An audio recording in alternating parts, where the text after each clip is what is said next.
So they did a little setup at the end of the movie to show that there's going to be a part 3. Don't know that shit's actually going to happen, though.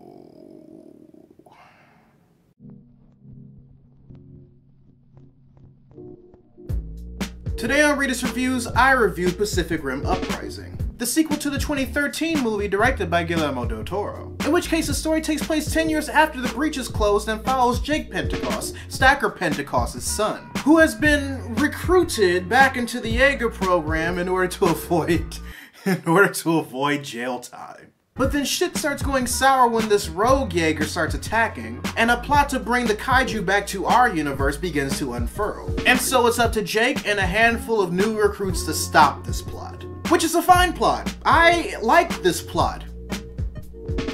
In theory. Execution though, execution was a whole different story. Like, don't get me wrong, this story definitely feels like a natural progression of what would happen 10 years after the original movie, but there were just some threads that were very loose in the movie that you can tell that the movie itself wanted to tighten. And honestly, the movie kind of suffers because of it. Because while part 1 was a good mixture of action, story, and character development, Pacific Rim Uprising felt like there was a lack of the latter. Which sucks because there's definitely a lot of Pacific Rim Uprising to like, but it just leaves you wanting more of what you just watched. Which is honestly a good way for me to segue into the characters that I enjoyed the most because we need to talk about it. Starting with John Boyega's Jake. I thought the reason and the explanations that they gave as to where he was during the first film made sense in regards to where he was in the second film and as far as the overall continuity of the series, but I still wanted more. Like, we definitely see him go from I don't want to be here to let's save the world, fine enough, but I wanted to know how he got into that first state to begin with. And there were multiple opportunities that the movie could have shown us that.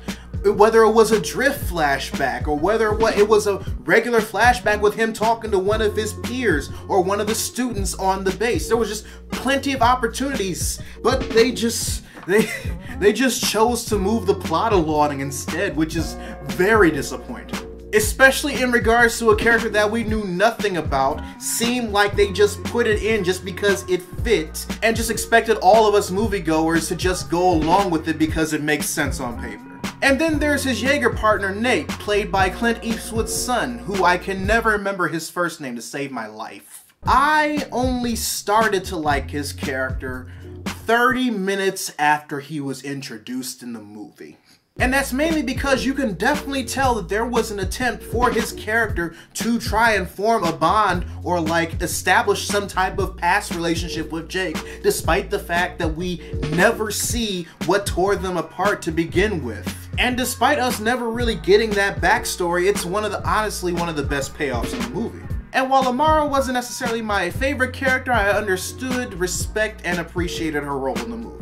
They tried to emulate with her what they did with Mako in the first Pacific Rim movie, but honestly, the film's overall pacing was too off to leave that type of an impact with me. Which goes into my main dislike and critique of Pacific Rim Uprising. It felt rushed.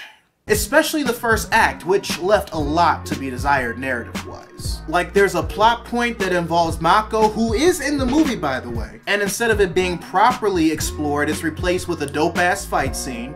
I will admit, that was a dope-ass fight scene, which was then replaced with a small bit of exploration from the next generation of Jaeger pilots, like led by Amara. And you can tell because that one plot point scene that was replaced by that fight scene could have been easily explored just as well as the one that replaced it if the movie just took its time. And I emphasize on that because compared to Pacific Rim 1's 2-hour and 10-minute time length, this movie was too short. Like, it was 1 hour and 40. Not even a full 2 hours. Like, they could have done a lot over the course of that 30 minutes that they cut for the movie, and you can tell that they did because the entire movie just, up until the third act, just felt rushed. But like I said, there were things about this movie that I liked. Specifically the action, the fight scenes, the direction of the plot, and what it sought out to do. Because overall, readers, while Pacific Rim Uprising was good, it had potential to be a lot better. Because of how short it was, it felt rushed in some places and the connections to certain characters were very weak.